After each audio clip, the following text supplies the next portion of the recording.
A lot of things have happened in these last few weeks in the crypto space. And one of the most popular is around the Terra project. Therefore, we will look into what Terra blockchain is, what Luna and Terra USD token means, and how the algorithm works, what went wrong, and if Terra will ever recover from its problem. But before we continue, kindly like this video and subscribe to this channel. Thank you. Without further ado, let's get right into it. What is Terra blockchain? Terra is a blockchain protocol that supports price-stable global payment networks by using stablecoins backed by fiat currency.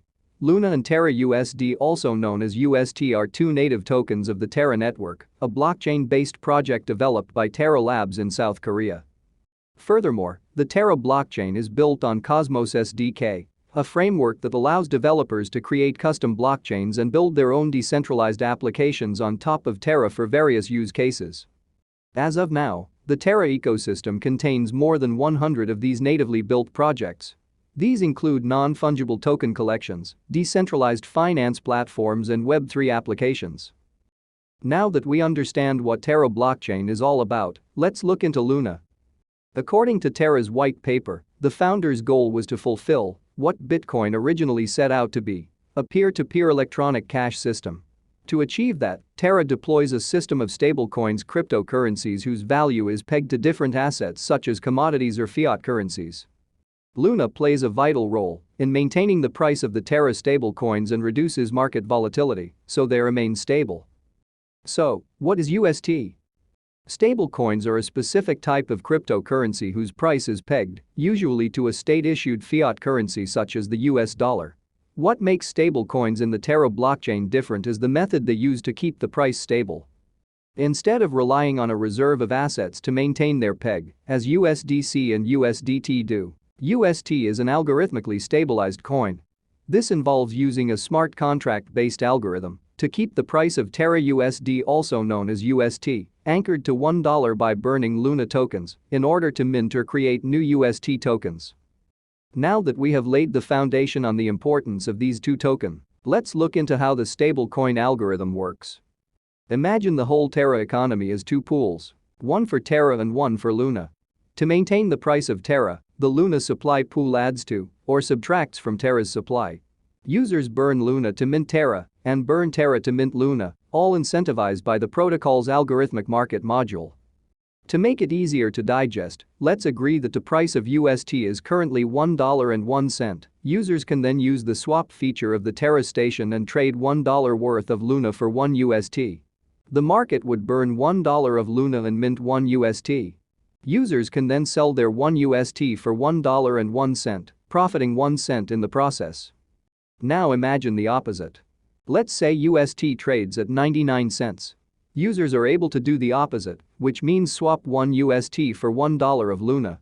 The swap burns 1 UST and mints $1 of Luna. Which means users profit 0.01 UST from the swap. The fact is that, the bigger the difference to the peg is, the more profitable the arbitrage would be. However, in theory, if the peg is lost and the price of UST crashes below $1, users can burn UST for Luna and sell at a greater profit. So, what went wrong with the algorithmic stablecoin? Terra is known as an algorithmic stablecoin. Its price is kept stable by the computer code behind the arbitrage mechanism. That differs from a fiat-backed stablecoin like USD Coin, which is supported by cash and cash equivalents. However, when the supply spiked and Terra USD lost its peg earlier these last few days, the arbitrage mechanism failed to resolve the problem. At that point, Terraform Labs' Bitcoin reserve was supposed to correct the problem, but that didn't happen. Instead, the price of the stablecoin plunged, and panicked investors sold off, adding to the downward pressure. Moreover, because the arbitrage mechanism would need to significantly increase the Luna supply and decrease its value to restore the stablecoin's peg, investors also start selling off Luna. People have come up with different hypothetical reasons. You can share yours in the comment section. However, the big question now is, will Luna ever recover from this? Prior to this crash, Terra was the second largest decentralized finance ecosystem, and the thriving array of DeFi applications on the blockchain created demand for Terra USD. For instance, the Anchor protocol was particularly popular with investors as it paid 20% APY on Terra USD deposits. That's orders of magnitude better than you'd get from a traditional savings account. As of right now, the situation for Terra is pretty bleak. They lost a huge portion of their user base overnight. They were unable to keep the price of UST stable, even though they are known for their work with stablecoins. Overall, this event showed the complete fragility of the protocol. A relatively small sell-off soon snowballed into an uncontrollable mess that the Terra creators are scrambling to fix. However, on May 9, the founder explained in a detailed thread that the Luna Foundation Guard Council voted to deploy $1.5 billion in capital, in BTC, and in UST, to defend the peg. Let's see how that works out. This is a huge task, but it is not impossible. Kindly note that this is not a financial advice, but for educational purpose only, therefore, do your own research. Let us know what you think about the Terra situation in the comments section. Like this video and subscribe to our channel. Don't forget to turn on your notification so you can get notified each time we post a video on this channel. See you next time.